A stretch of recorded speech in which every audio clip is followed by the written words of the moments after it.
Greetings. I'm Hellena Pugh, a Marine Corps veteran and the host of your 5-Minute Salute. Today I have with me Lisa Rosser. Lisa, welcome to our show. And thank you for having me. I really appreciate this. So now tell me, how did you become a member of our nation's military? I joined through the Army ROTC program. I had two interests. Number one, paying for college was probably the most important. But number two, my father had served. And so I had a chance to see what military life was like. And it was very appealing to me. So I thought that would be a great way to do both. Excellent. So now tell me about the value of a veteran. So that's my company. It's a training and consulting firm founded in 2007 when the veteran unemployment rate was 23%. What we do is we work directly with mid-size and large organizations, helping them to develop their veteran talent programs and make sure that they're holistic and that they drive really hard return on investment. So what we're not is we're not a job board. We're not a placement firm. We're not a staffing firm. We don't have a single veteran for anyone to hire. Our job is to help the organization learn how to fish. So you're a business-to-business company. That is correct. Okay, so yep, we worked with about 450 of the Fortune 1000 over the last 16 years. Excellent. So now is this related at all to what you did while you were in the military? Well, what helped it was the fact that, I spent 22 years in the military. So I understood how service members or how people are brought into the service, how we get the jobs that we have, what the culture's like, and then what the exit looks like and, all the training and everything we get in between.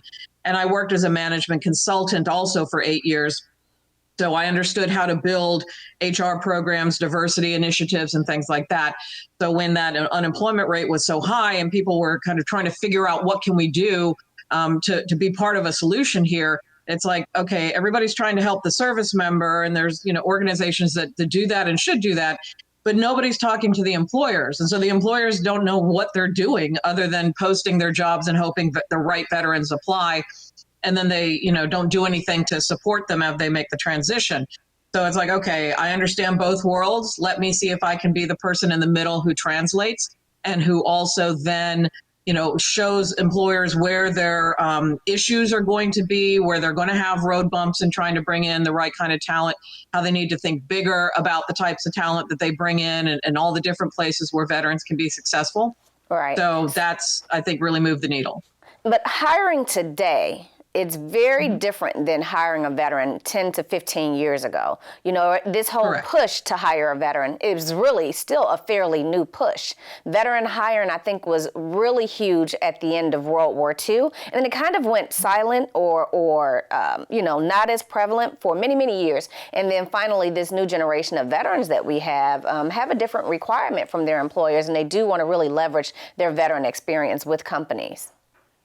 Absolutely. Yeah. And employers, once they start to understand really the value of especially the softer skills that we bring with us, and Right. It's hard to call leadership a soft skill, but, you're going to get that out of someone who's only 20 years old. Now, Right. Try getting that out of a 20-year-old who didn't serve in the military. You're not going to get the same kind of experience and the same type of initiative and sense of mission accomplishment. So Right. These are the things that we want to educate employers about. So now, when you were transitioning from active duty military into a civilian role, what's something that you learned that you wish other veterans, something that you learned that you didn't know before, or something that you wish other veterans knew? So I was an officer in the military, and when I went to work for the consulting firm, they were like trying to figure out, I'd already had 10 years of experience at that time. I'd led companies of, 100, 150 people. And then they're trying to figure out, can I give you a team of 3?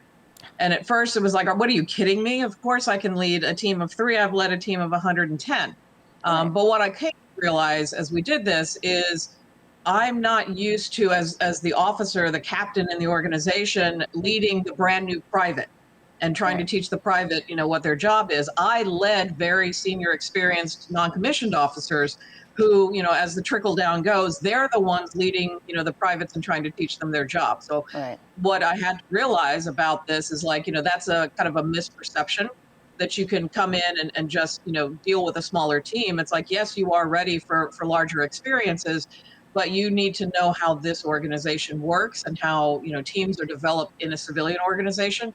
to be able to leverage the skills that you have. So don't be arrogant. Don't assume, that this is going to be exactly the same experience you had in the military, because it is going to be different.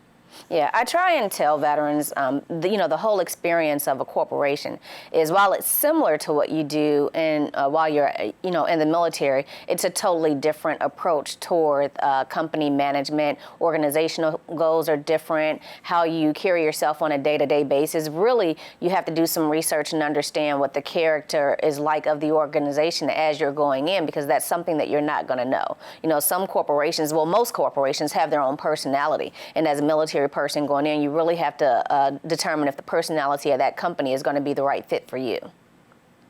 Absolutely, and help the service member understand that there's been many times during your military career where you've had to learn new things and learn new cultures and how to adapt to new environments.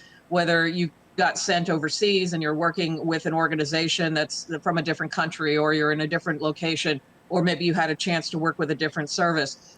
Right. You learn how to adapt. So don't forget that when you get to that new organization. So rather than kind of recoiling at how different it is, it's just sort of like, I can learn and adapt to this. The only difference is nobody's going to be handing you any information necessarily, as we might in the military. Oh, you're going to Somalia. Here are the things that you need to know. Right. That's not necessarily going to be the way the company works, but that doesn't mean that you can't figure it out. So that's the key word: adapt. Veterans adapt. It's something that we do very well. Well, Lisa, Lisa, I want to thank you so much for joining me today on the 5-Minute Salute. I appreciate the time and the opportunity. Thank you.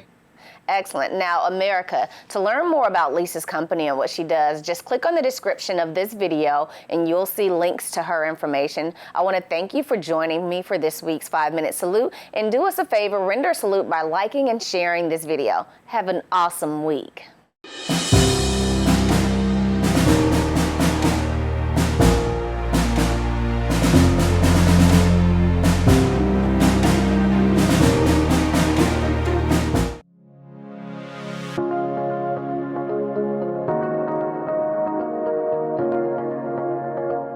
My name is Hellena Pugh. I am the founder of ZaharaVets Network. So I started ZaharaVets Network because as I transitioned out of the military in 2012, I was encountering so many challenges with my transition, and I realized that there really wasn't an organization that spoke definitively to the issues that impacted women veterans, but also I encountered other male veterans who were having very similar issues to which there really wasn't an answer. So I started the organization so that I can provide information for other veterans, but also put us on the path to start providing those services that weren't being offered.